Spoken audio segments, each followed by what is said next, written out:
അല്ല അതല്ലാതെ എന്ത് കാണിച്ചാലും വൈറലാവാൻ പറ്റും, അതിനോട് യോജിക്കുന്നുണ്ടോ?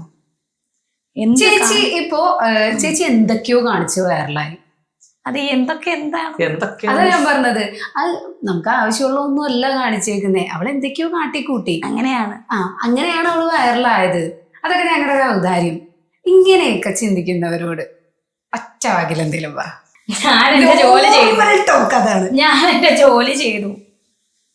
വൈറലാക്കാനുള്ളവര് വൈറലാക്കി, വൈറലാകാനുള്ളവര് വൈറലായി. ഇത്ര എനിക്ക് പറയാനുള്ളൂ.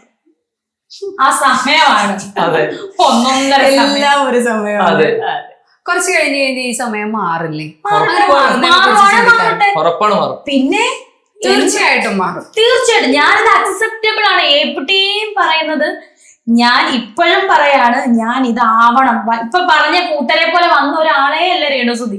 ഞാൻ വൈറലാകണം, ഞാൻ ഹൈപ്പിൽ കയറണം, ഇങ്ങനെ വന്ന ആളല്ല. ഒരു ഒഴുക്ക്, ഒരു വെള്ളപ്പാച്ചിലിൽ ഇങ്ങനെ പെട്ട് ഇങ്ങനെ ഇങ്ങനെ ഇങ്ങനെ കയറിപ്പോയ ഒരാളാണ്, അല്ലെങ്കിൽ കയറി നിൽക്കുന്ന ഒരാളാണ്. എന്തും ആകട്ടെ, അല്ലെ ഇപ്പൊ പറയുന്ന സോഷ്യൽ മീഡിയയെ വെറുപ്പിക്കുന്ന ഒരാളാണ്, എന്തും ആകട്ടെ, ആ ചിലപ്പോ നാളെ താഴെ ഇടാം, താഴെ ഇട്ടേക്കാം, താഴെ ഇട്ടു. എങ്കിൽ പോലും രേണുസുതിക്ക് ഒരു മാറ്റവും ഞാൻ ഇങ്ങനെ തന്നെ